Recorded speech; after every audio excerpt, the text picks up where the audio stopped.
Hey there, tennis fans. I'm Grace Carter, and this is Tennis Now, presented by Tennis Express. Tennis Express, order today, and it ships today. Naomi Osaka, you'll remember, pulled out of Roland Garros and Wimbledon, citing her mental health, but she's ready now to play at the Tokyo Olympics. In the cover story for Time magazine, Osaka talks about her problems, and she calls for a change in the press requirements for tennis players. Osaka says the press conferences can be rough and the format is out of date and it needs a bit of a refresh. She says right now it's just uncomfortable and it needs to be more enjoyable and more interesting. Others, though, say it's Q&A. The journalist asks the questions. It's up to the players to make it interesting. Some players just don't give good interviews. So let's have a look at this issue. First of all, Osaka supporters say depression and anxiety, which Naomi claims to suffer from, can strike anybody.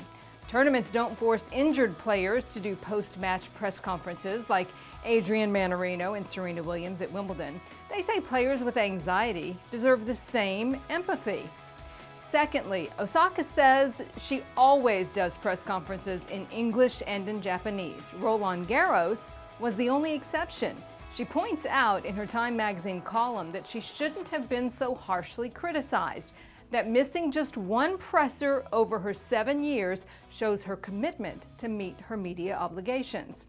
And third, throughout tennis history, trailblazers are always criticized. Naomi backers say she supports Black Lives Matter, and that takes courage. She supports mask wearing in spite of criticism.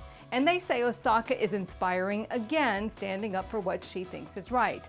Her supporters say skeptics are missing the entire message, that she is not advocating removing pressers, she just wants to change up the format. Critics, however, disagree with Osaka's stance, saying that no one player, not even a Grand Slam superstar, is bigger than the sport, and that Naomi's actions, skipping part of a pro's job that all players perform, isn't fair to the rest of the tour, and could actually give her a competitive advantage over players who do their duty and answer all those tough questions.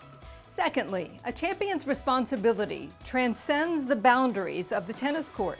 Real champions don't just play tennis, they promote the sport and help to grow it globally. Pointing to the big three of Roger Federer, Rafa Nadal, and Novak Djokovic, who've all conducted pressers in a multiple of languages over a lot of years, Osaka skeptics say if three of the most distinguished champions in tennis history can do it, all players should. After all, would the big three be as impactful, and would tennis itself be as popular if these champions had decided to blow off press conferences during their careers? Superstars sell the tickets and drive the sport's popularity, and the willingness to engage the media and the fans and promote the sport in every city has been a major boon to tennis. And lastly, communication. It's a two-way street.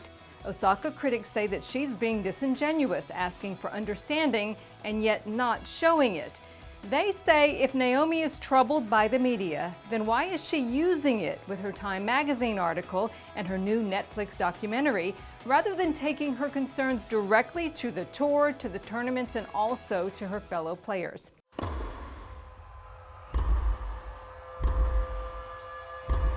No one really knows all the sacrifices that you make just to be good.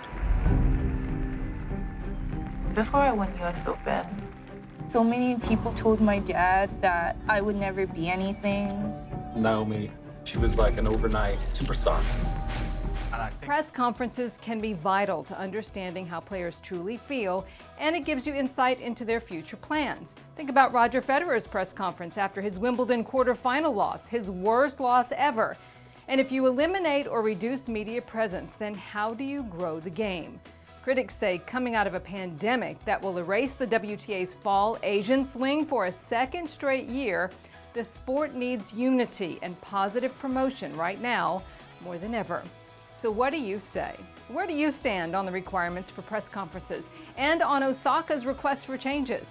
Sound off in the comment section, and we'll see you next time.